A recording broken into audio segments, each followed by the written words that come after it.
Welcome to my video tutorial which is about programming in C. আমরা যদি কাউকে কোনো কিছু করাতে চাই তাহলে আমরা তাকে আগে সম্পূর্ণ কাজটি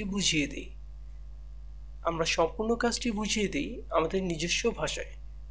তেমনিভাবে কম্পিউটারকে দিয়ে আমরা যদি কোনো কিছু করাতে চাই তাহলে কম্পিউটারকেও সম্পূর্ণ কাজটি বুঝিয়ে দিতে হবে। আর কম্পিউটারকে সম্পূর্ণ কাজটি বুঝিয়ে দিতে হবে কম্পিউটারের ভাষায়। কম্পিউটারের নিজস্ব কিছু ভাষা আছে, তার মধ্যে সি ল্যাঙ্গুয়েজ হচ্ছে অন্যতম। সি ল্যাঙ্গুয়েজের মাধ্যমে কোডিং করে কম্পিউটারকে কাজটি বুঝিয়ে দেওয়ার জন্য আমাদেরকে প্রথমেই যা করতে হবে, কোডব্লকস নামে যে আইডিইটি আছে তা কম্পিউটারে ইনস্টল করে নিতে হবে। কম্পিউটারে কোডব্লকস ইনস্টল করলে আমরা এরকম একটি প্ল্যাটফর্ম পাব। এখান থেকে আমাদের প্রথমেই একটি এমটি ফাইল নিতে হবে। প্রথমেই আমরা ফাইলটি সেভ করব। এখানে খেয়াল রাখতে হবে যে আমরা যে নামেই ফাইলটি সেভ করি না কেন তারপর .c দিতে হবে। This is very important.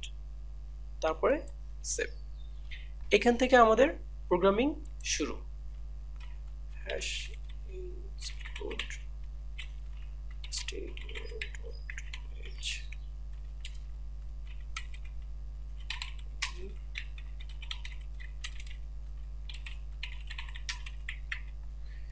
এটি হচ্ছে আমাদের প্রোগ্রামিং এর মেইন স্ট্রাকচার। এখানে আমরা প্রথমেই দেখতে পাচ্ছি #include stdio.h। এটি হচ্ছে হিডার ফাইল। হিডার ফাইলে আমরা প্রোগ্রামিং এর যতগুলো ফাংশন ব্যবহার করব তা আগে থেকেই ডিক্লেয়ার করে দেওয়া আছে। এর জন্য আমাদেরকে প্রথমে হিডার ফাইলটা ডিক্লেয়ার করে দিতে হয়েছে। এই হিডার ফাইলটা আমরা যদি ডিক্লেয়ার না করি তাহলে আমরা ভেতরের কোনো ফাংশনই এখানে ব্যবহার করতে পারবো না। এবং আমরা যদি এই হিডার ফাইলটা প্রথমেই ডিক্লেয়ার করে না দিই তাহলে আমরা যেহেতু এই ফাংশনগুলো ব্যবহার করতে পারবো না সেহেতু আমাদেরকে এখানে ইরর দেখাবে। এই জন্য আমাদের এই হিডার ফাইলটা প্রথমেই ডিক্লেয়ার করা খুবই জরুরি। তারপরে আছে ইন্টিজার মেইন ফাংশন। এই মেইন ফাংশন থেকেই সি ল্যাঙ্গুয়েজের প্রোগ্রামিংটা শুরু হয়। মেইন ফাংশনের পরে দেখতে পাচ্ছি সেকেন্ড ব্র্যাকেট। এই প্রথম সেকেন্ড ব্র্যাকেট এবং এই দ্বিতীয় সেকেন্ড ব্র্যাকেটের মধ্যে এই মেইন ফাংশনটা সীমাবদ্ধ। এরপর আছে রিটার্ন জিরো। রিটার্ন জিরো বুঝতে হলে আমাদের আবার মেইন ফাংশনে আসতে হবে। প্রত্যেকটি ফাংশনেরই একটি রিটার্ন টাইপ থাকে। এই মেইন ফাংশনের রিটার্ন টাইপ হচ্ছে integer, integer value. Integer value কোনগুলো? 0 1 2 3 4 5 এগুলো। এই জন্য রিটার্ন জিরো দেওয়া হয়েছে। আমরা দেখাতে চাচ্ছি কনসোলে বা স্ক্রিনে হ্যালো ওয়ার্ল্ড। স্ক্রিনে হ্যালো ওয়ার্ল্ড দেখানোর জন্য আমাদেরকে যে ফাংশনটি ব্যবহার করতে হবে তা হচ্ছে print F, first bracket double quotation hello world semicolon. এই সেমিক্লোনটা হচ্ছে সেমিক্লোন দ্বারা বোঝায় এখানেই এই স্টেটমেন্টটার সমাপ্তি। প্রত্যেকটি স্টেটমেন্টের শেষে আমরা একটি করে সেমিক্লোন দেব। সেমিক্লোন দ্বারা বোঝায় হচ্ছে সেই স্টেটমেন্টের সমাপ্তি। আমরা এখন এটা বিল্ড করব। বিল্ড।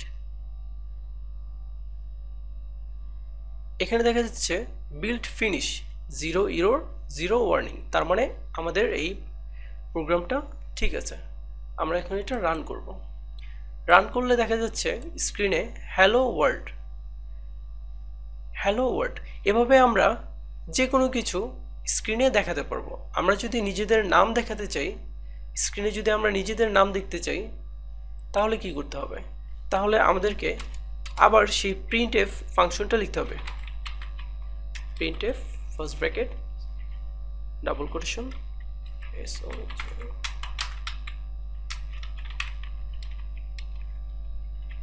আমি নিজের নাম লিখলাম।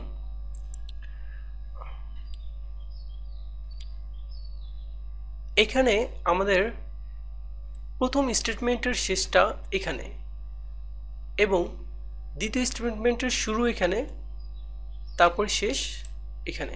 আমরা বিল্ড করি। 0 এরর 0 ওয়ার্নিং। রান করলে আমরা দেখতে পাচ্ছি হ্যালো ওয়ার্ল্ড সোহেল রানা সজীব একটি লাইনেই এসেছে।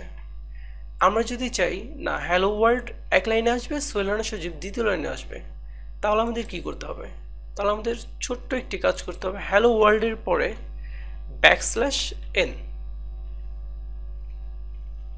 ব্যাকস্ল্যাশ এন দ্বারা বোঝায় হচ্ছে নতুন লাইন, মানে এখান থেকে নতুন একটি লাইনের শুরু হবে।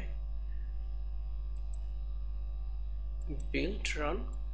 এখন আমরা কি দেখতে পাচ্ছি? এখন আমরা দেখতে পাচ্ছি হ্যালো ওয়ার্ল্ড, এখানে হ্যালো ওয়ার্ল্ড প্রিন্ট করেছে, এরপরে নতুন লাইন শুরু হয়েছে, নতুন লাইন, এবং দ্বিতীয় লাইনে আসার পরে সোহেল রানা সজীব প্রিন্ট করেছে, সোহেল রানা সজীব।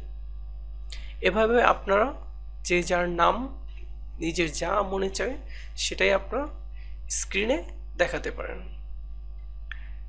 আজকের মতো এতটুকুই। পরবর্তী প্রোগ্রাম দেখার জন্য সাথেই থাকুন। ধন্যবাদ।